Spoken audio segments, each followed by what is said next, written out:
Hey there, welcome back.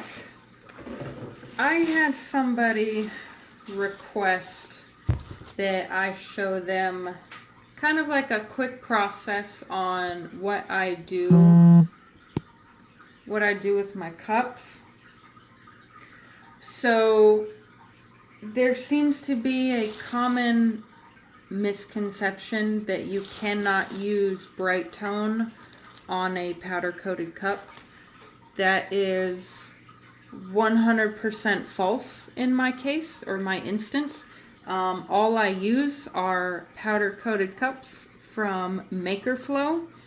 Comes with these nifty lids, a straw, and this cute little care card that you can just stick right back in there when you give it to your customer. So my process: just took this cup right out of the box. You watched me take the plastic off. This is the first time I have ever touched this cup.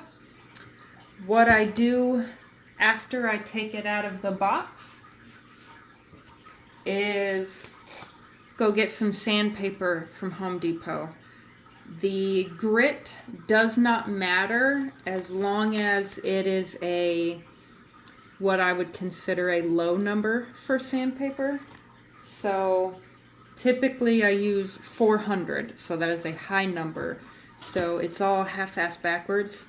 This is 400, but it's a small grit. This is 120, and it's a big grit, so it actually scratches everything up. So get some 120 sandpaper, or at the very least I use 150. That's as small as I go. Take your sandpaper, scuff it up. You do not want to sand so hard that you go to the metal under the white. You just want to, you can kind of see that shine, just like you would if this was stainless steel. You want to scratch it up, make it rough, and then from there, I do have a friend of mine who actually lives pretty close by. She still uses spray paint. If you've seen any of my other tutorials, I do not use spray paint. I use acrylic paint because it dries in 10 minutes max, and then I can move on to putting my polyacrylic on, putting my glitter on. So super easy, super simple. It's not that complex. I literally just found this out last night, that people seem to be under the impression that you cannot use powder coated cups. However, I do a lot of double colors. So the fact that this is already white saves me so much time. I don't have to spray paint it white. I don't have to deal with all of that nonsense. It's already white, and then I throw my bright white glitter on there, and then it's ready to go. So it takes away so many steps, makes it so easy.